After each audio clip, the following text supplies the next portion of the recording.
Oh, good afternoon, and I really want to thank you so much for staying until the end of the day. This is an unusually large group to capture. I'd say a good 3/4 of us are still here, which I think is a bit of a record.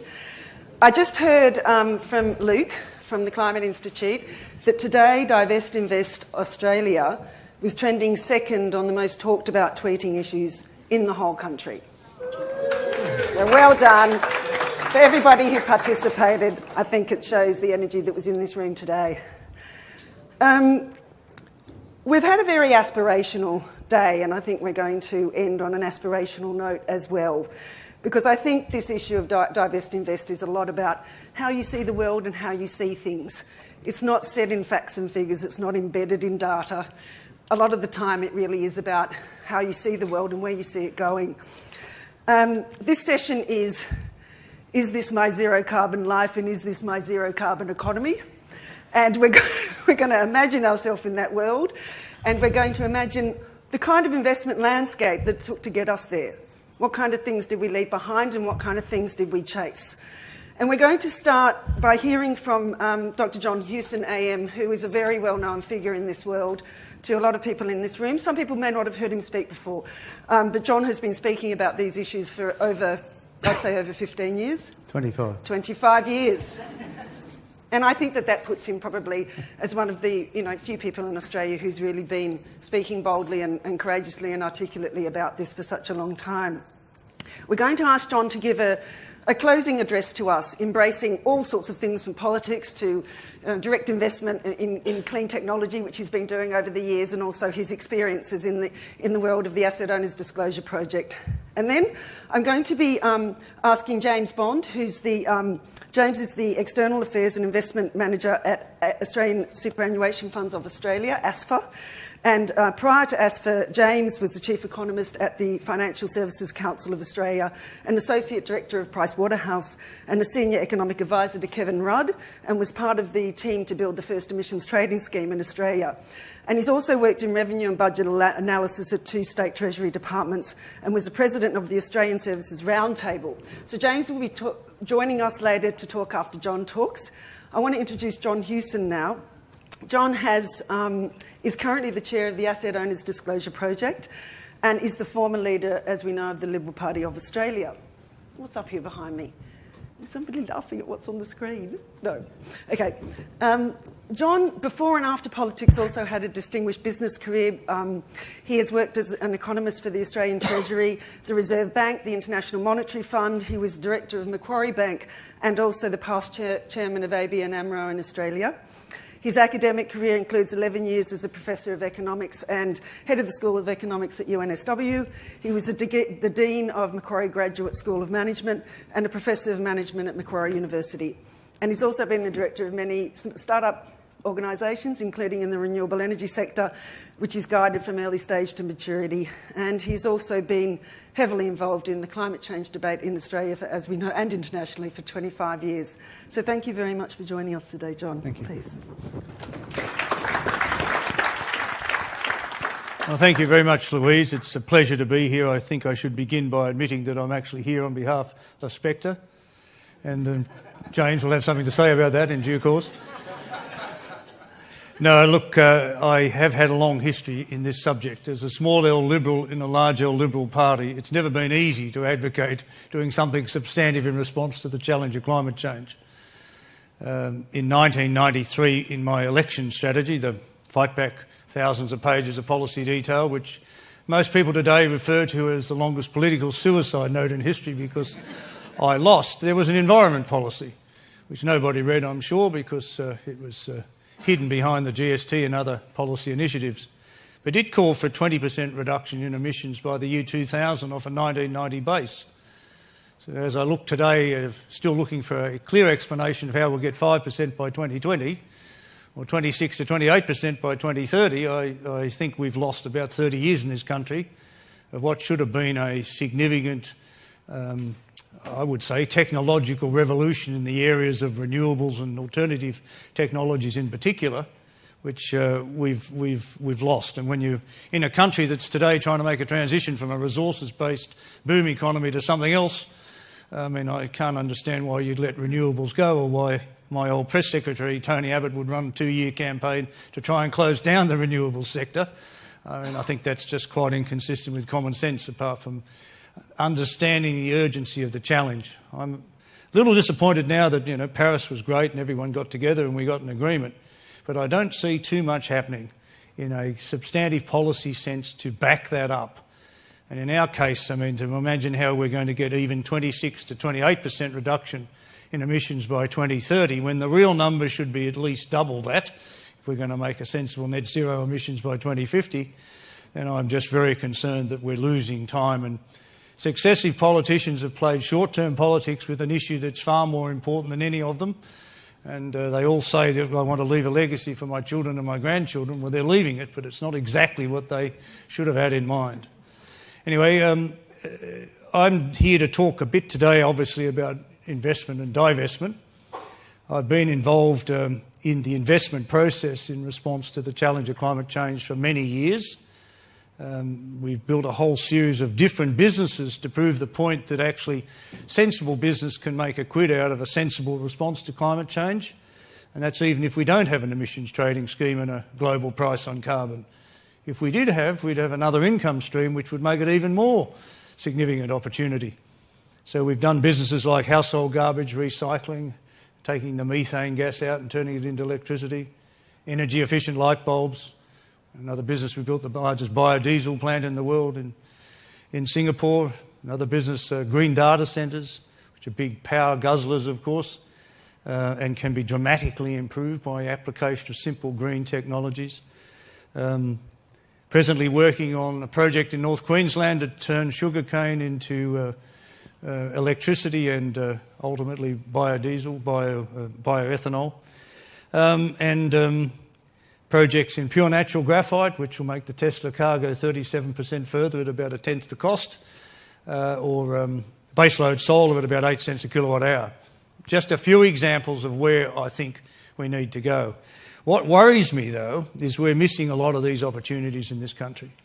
And we've let them go because we've had this, as I said, short-term politics. Had Howard telling us that after all the years that he played short-term politics, sometimes supporting an emissions trading scheme, sometimes opposing it, at the end of 2013 he'd ended up as an agnostic when it came to climate change, preferring to rely on his instincts. It's a pretty sad admission, isn't it, just a few years ago, when 97% of climate scientists suggest that we have an urgent problem, a significant problem.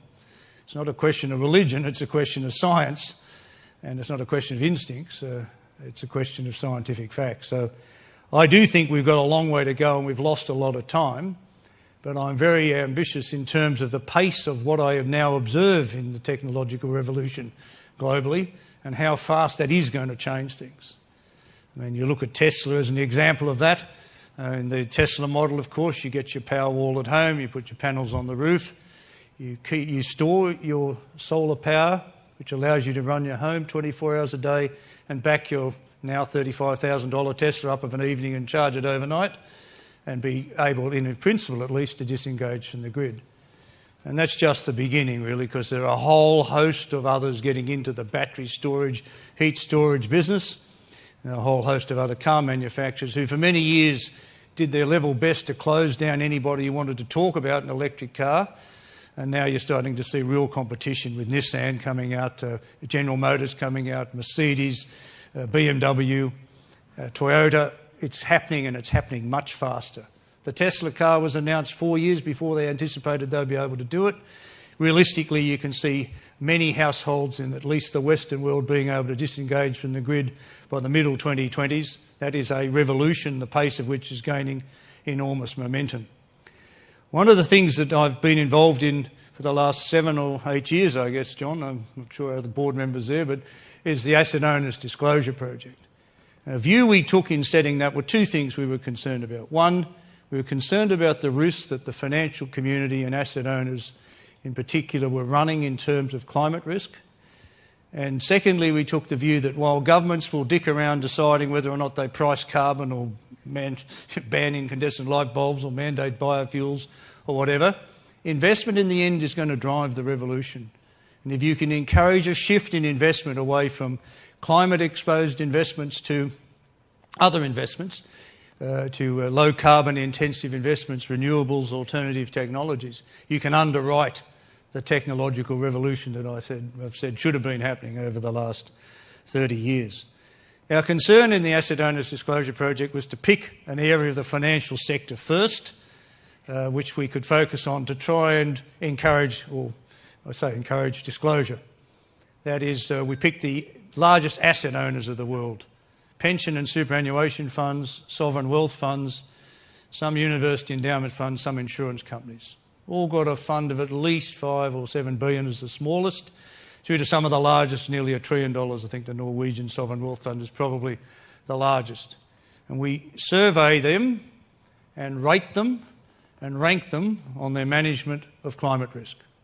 The whole idea really is, I guess, to build peer group pressure, to say that those who are performing well in that regard, who understand the nature of the risks they run, would get a higher rating than those who didn't, and over time they might be wondering why one super fund was getting a competitive edge over them in terms of their rating and their ranking.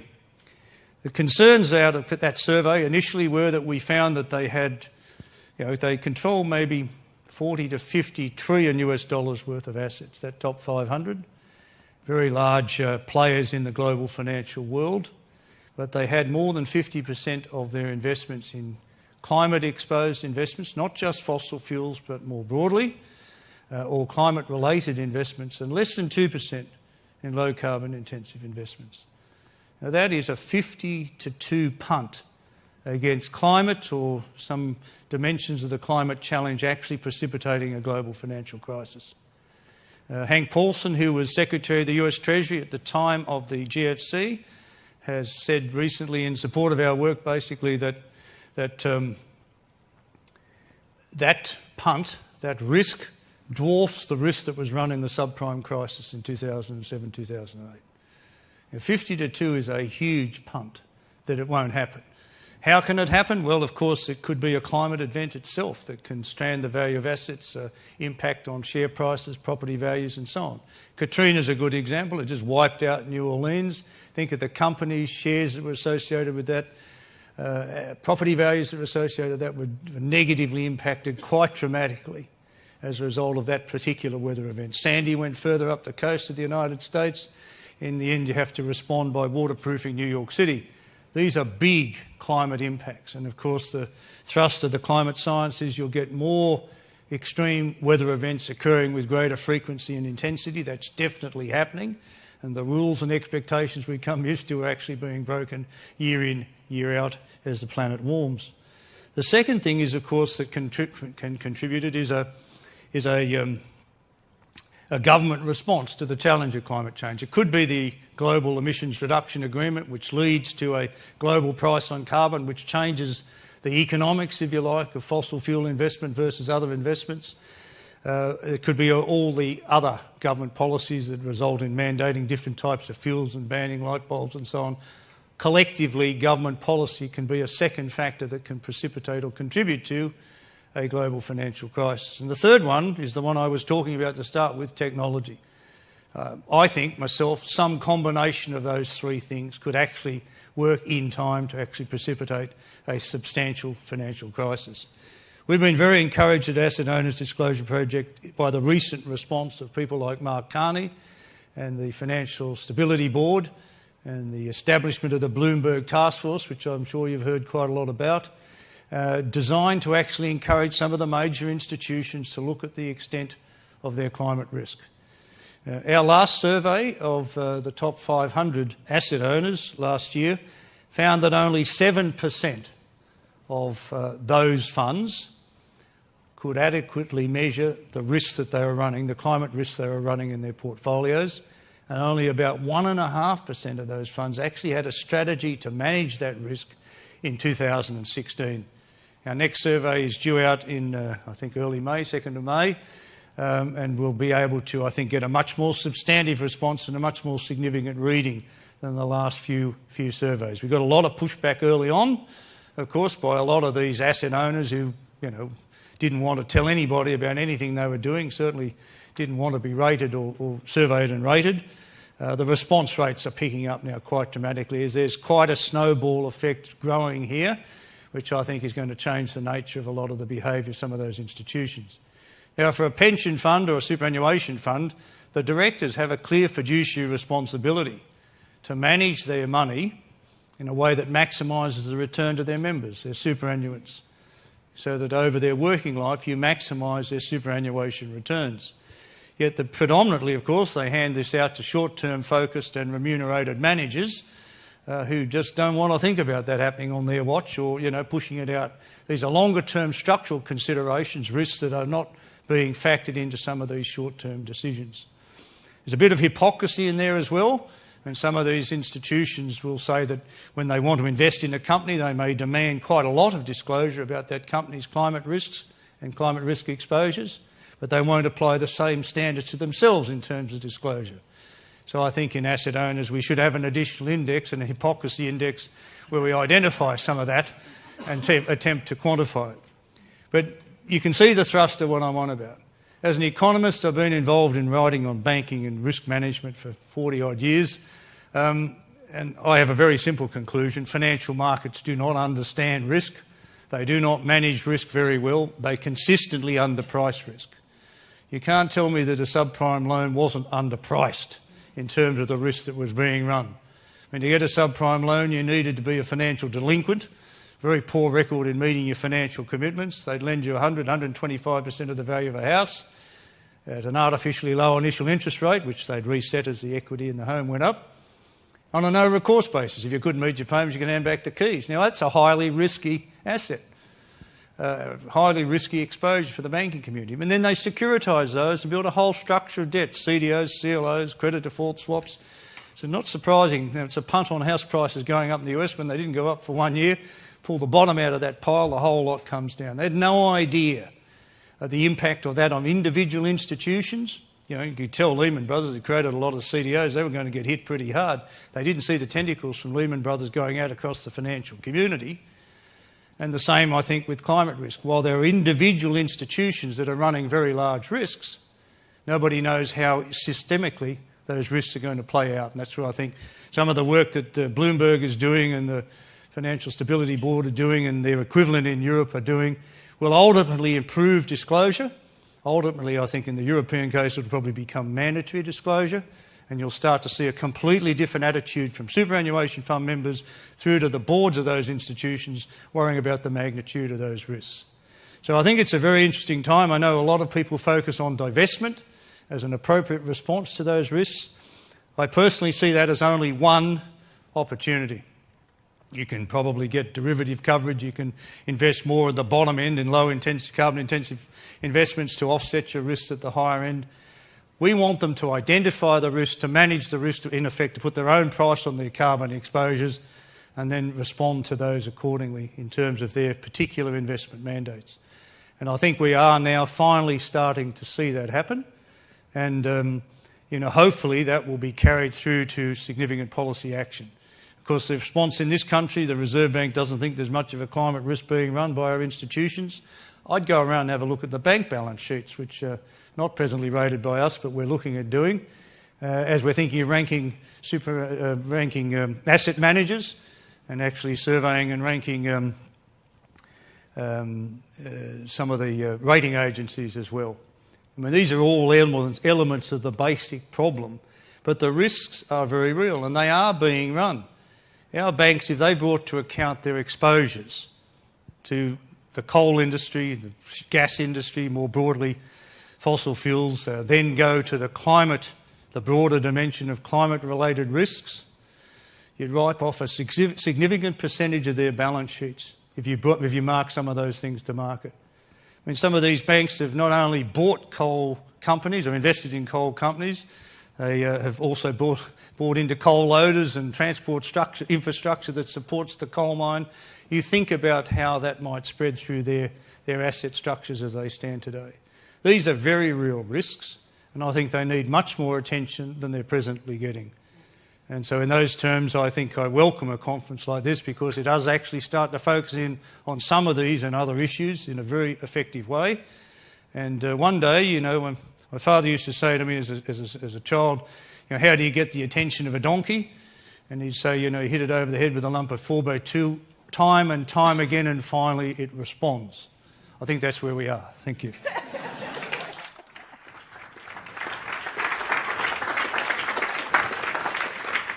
Thank you so much, John. That was a very illuminating talk. I'd now like to invite James to give a bit of a response and also maybe to speak about, the ASFA represents some of the largest superannuation funds in our country, mainly the commercial retail sector. And I just think that's, we are moving through a transition period where these issues have only become mainstream really in the last few years. We know that it's been gradually growing for the last 20 years, but to be quite honest, a lot of people had not heard of carbon risk a few years ago. And so to be fair, it is interesting to see how the mainstream is looking at this and feeling about it and what kind of measures they're taking to measure their own risk. And James, I thought it would be a good opportunity for you to speak to that on not necessarily on behalf of the members of ASFA, but also from your deep background in the area. Thank you. So the first thing is James Bond only kills bad guys, and I think you're a good guy, John, so I'm not going to kill you, okay? ASFA represents the whole of the superannuation sector, so that's retail funds and industry funds and service providers. Pretty much all superannuation funds are a member of our organisation, and I look after investment and climate change and carbon being one of the issues. As many people have mentioned today, superannuation funds have a fiduciary duty to maximise their return for their members. And I think it's fair to say that that includes taking into account the risk of climate change and carbon. I don't think there's any doubt about that. It also takes into account opportunities, so the opportunities that arise from climate change. Now, Louise said that I was involved in the emissions trading scheme. I have to admit, I wasn't involved in implementing it. What I was involved in, I just happened to write the first brief for Kevin Rudd on an emissions trading scheme. Now, he was Shadow Minister for Trade at the time, and he was trying to become opposition leader, and so I had to find a trade angle. And so the trade angle I found was, if we implement an emissions trading scheme before anyone else in the world, that will mean that clean energy will develop faster in Australia than other countries and we'll be able to export it. Well, that hasn't happened because we didn't have an emissions trading scheme, but more about that later. The second point I want to make is that carbon is everywhere in the economy. We know that. And as you saw in that training video, the tension between the risk of carbon in assets and the returns for members is something that superannuation fund trustees have to wrestle with. And I have to say that there will be things that superannuation funds invest in that have high carbon intensity as we progress to a clean energy and low carbon economy, because there will still be returns that can be made for members of superannuation funds. The main point I want to make, though, is I feel like we're in this room, we're trying to work around the real problem. So I think we're approaching the problem of carbon in investment through the investment community. Now, greater disclosure for the superannuation industry is great because it means we have better information to make those decisions about gradually reducing the carbon risk in our portfolios. But I think the best way to get that information is through a price on carbon. And that is a policy response. That is something that government needs to do. And I feel like as a community, because we've thought that the government isn't going to take action on this, we've vacated that space, vacated that debate and decided to go a different path. And I think if we have a free-floating price on carbon, then the price, the cost of that carbon, that externality, is embodied in the price of that asset. And if that's the case, and there's mandatory disclosure because you need to report how much carbon is in whatever you produce, then you are in a position where the risk of that carbon is fully factored, or as factored in as possible, into the price of that asset. point. We've known that regulation is coming for a long time, and in fact in many parts of the world it's already there. Isn't it the role of the markets to anticipate and be ahead of that? And isn't that what the stranded assets debate is partly about? So one of the biggest issues we're dealing with is these are political decisions, political and regulatory decisions that drive this. Of course, there is an underlying community expectation of a reduction in carbon intensity, but it's the big political and regulatory changes that make the big difference. So yes, anticipating those is an important part for any pension fund, but anticipating those is one of the hardest things. Sovereign risk is one of the hardest things that any investment manager can take into account. John, would you like to respond to that? Look, I think there's only so much you can hope to do through regulation and legislation. I mean, what we're talking about here is really a cultural shift. And, that should overtake the regulation, probably should lead it in many ways. You want everyone involved in the superannuation industry or the banking industry, the finance sector more generally, to understand the risks they're running. And, these are very significant economic risks. They're also very significant moral risks. So there are a lot of reasons why you might want to change the culture of an organisation. And I think, it's good that the governments start to focus on it, but, governments are not necessarily the best to understand this sort of thing. I mean, I notice when you have a problem with the insurance industry, for example, and flash flooding, for example, the insurance industry doesn't have a definition of flash flooding or whatever, then the government will give them one. It won't be terribly appropriate to the industry itself. So I'd like to think the industry would get out in front and set its own standards and design it, you say in your terms, the market, get out and actually drive the process and make the government's basically playing catch-up then rather than leading it. Because if it's left to governments, in my experience, and particularly in Senate like ours, anything can come out the bottom of that debate. And I think today has revealed that we are actually looking at a whole range of risks. One of them is regulatory risk, and this is a positive, but it's also a risk ahead of investors, that if the regulatory markets change and there is pricing that comes out of COP21, we are hit with a very, as Emma Heard said today, a very steep and a very quick, rapid transfer and transition of our markets. This exposes the markets to an awful lot of risk. And I suppose the messages that I've pulled out of today, the strongest is that you can work in lockstep with civil society, and that's why the philanthropy sector has been so strong on this, because there is an awful lot of activism in that sector which presents a risk in itself.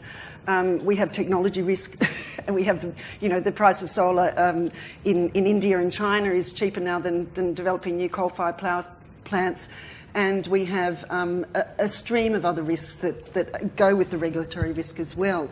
And so I suppose the message that we've come away with is that everybody has to take a lead, because actually we're heading towards a place where there is a 2-degree target now that's been set widely. And we can't wait for governments, I suppose. And so the talk about how the investment markets take a lead is important. It is through disclosure. But what does disclosure result in? Disclosure is not an end unto itself. John, would you like to comment on that? No, I mean, what you're trying to do is use that as a mechanism by which you might change behaviour. And you do have to perhaps get them to face up to the magnitude of the response before they actually respond. But I honestly think a lot of this is just common sense and good business. I mean, if you'd stayed investing in coal shares in the last few years when they fell 80 or 90% and Tesla went from $20 to $260, I think that's a simple portfolio decision. You don't want to be in coal. You want to be in another portfolio asset like Tesla. I remember a few years ago, 10, 12 years ago now, I was on the board of a printing group, and I made the outrageous suggestion that maybe we should think about our carbon footprint. They thought I was bordering on insanity. How dare you think about that? But it's a very heavy user of power printing, as it was in those days, and a very significant user of logistics, transport. And so we got an independent consultant to come and assess it. And he found that you could cut the cost base of the business by 30% and dramatically reduce the carbon footprint by just reorganising your power use and reorganising your transport and logistics. And that's common sense. That's a behaviour you should be doing as a director anyway. And when you take a bank or a financial institution, more broadly an asset owner, and you're running a risk that you don't want to know about, you don't want to think about because it's out there and it won't happen on my watch sort of response, that's grossly irresponsible. And I think you need to slate that home. So disclosure helps that because it declares the magnitude of the risk. Then the pressure comes to change behaviour, change culture in response, in my view. Where do you think that culture is in Australia at the moment, James, amongst your members? Look, I honestly think that that training video is a good example, a good indicator, I think. Firstly, that obviously they're taking into account because there is that training video, but the fact that a training video is required for trust, more needs to be done. But like John said, I think we've come a long way in a short period of time, and I honestly think that superannuation funds are taking this into account.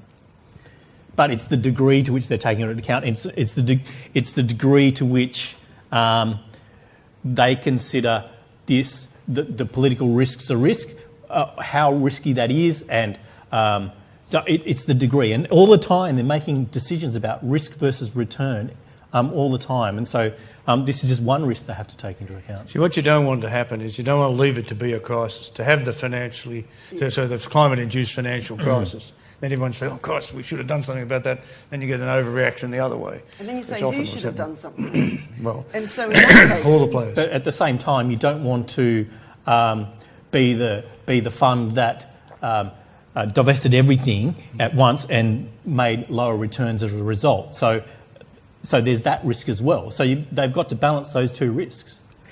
How much do you think the industry peak bodies play a role in educating and shifting perception, and how much has ASFA been involved in that journey? I think peak bodies do play a role, but I also think that that superannuation funds themselves, and it's good to actually see there are a couple of large fund managers here come to these events because they do tend to be, and one of them said to me, you tend to listen to your own voices all the time, and it's good to come to events like this to hear other voices. So I think there's more that we can do and there's more that we will do. There's a herd in the financial community. Doesn't matter which level you look at. But nobody wants to deviate too much from the others. Let's all hang about, if we invest the money, let's all invest in the stock market, here and overseas, and we'll underweight this and overweight that. Marginal differences, but still essentially hugging the index. And I had an experience in 2007 where I watched my local council buy CDOs off Lehman Brothers with all their investment funds. I thought that was insanity, so I wrote a column in the local paper saying it was an insanity. Give all your money to one manager and they put it all into CDOs, 60% to CDOs. I got a response from the council saying, well, I was insane. I didn't understand that these were AAA rated, and if we held them to maturity, we get our money back. So I wrote a second column saying, well, actually, they're not AAA rated. There's a little bit that is at the top, the rest is down to junk, and you won't get to hold them to maturity, they'll implode. But that encouraged me to say in front of the funds I advise, should we stay in the stock market? Let's assume that the market's going down 50%. So we called all the asset owners in and said, what do you reckon? And the answer was, oh, well, don't get out of the market, just underweight this and overweight that. The alternative was a Westpac fixed deposit at 6% or a 50% fall in the stock market. It wasn't too hard a choice to decide that you actually made the big choice and started to move out of the market. But the market response is always, no, we won't do anything too different from anybody else. Can't afford to lead this because we might be wrong, we might lose a bit of return or whatever. So we'll all go down together. And the market response of all those asset managers was, don't worry, you're a long-term investor, markets go up and down, just go up and down with them. I said, yeah, but I lose 50% of my money if I'm right. And you'll come in and tell me that the bit you managed for me only went down 49.2 and you've added 0.8. And I'm supposed to feel good about that because I just lost half the bloody money. Everybody else did. So those are big decisions you've got to make. I have one last question. Do you want to throw this open to the... Okay, I have one last question, and it's for John. With your former politician hat on and potentially as a Canberra insider still. In Paris in December, it was largely agreed that the world has to move to 1.5 to 2 degrees Celsius. And in the Climate Institute briefing paper, it says that Australia is tracking at more like 3 to 4 degrees warming at the moment in its policy settings. What do you think is going to happen in the next couple of years? Where do you think those policy settings are going to go, and where do you think the big levers need to be? Well, I think we'll get an increasing recognition at the political level that the transition to a low-carbon world isn't necessarily painful. It certainly doesn't necessarily cost growth and jobs. And once they start to realise that, you'll get a different outcome. I was on a panel of 3 that did a report for Jay Weatherill at the end of last year. He wanted to go and sign that sub-government commitment to zero emissions by 2050. Could he actually look at South Australia making that transition? In the modelling we did in behind that, we could see them becoming 100% renewable in South Australia by about 2035, 2037. Right. We recommended that they don't worry about the Commonwealth Government getting an emissions trading scheme. Join the California scheme, sell your credits in there, get tens of billions of dollars to fund the entire process. It was a realistic path. Okay, the short term is going to be a bit rough in South Australia with coal-fired power stations closing and so on. But it's a realistic path. It's a fairly low-risk path for a government. I think what will happen in the next election is that Shorten will try and wedge Turnbull on climate. I mean, Turnbull's a bit exposed because he did these deals to get rid of the Clean Energy Finance Corporation, ARENA, Climate Change Authority and so on. And I think Turnbull will say that he'll actually recommit to an emissions trading scheme at some point. He'll commit to the 50% renewable energy target by 2030 and Malcolm will get wedged. And I think Windsor will probably wedge Joyce particularly well on that. And so that'll be the way the politics will unfold.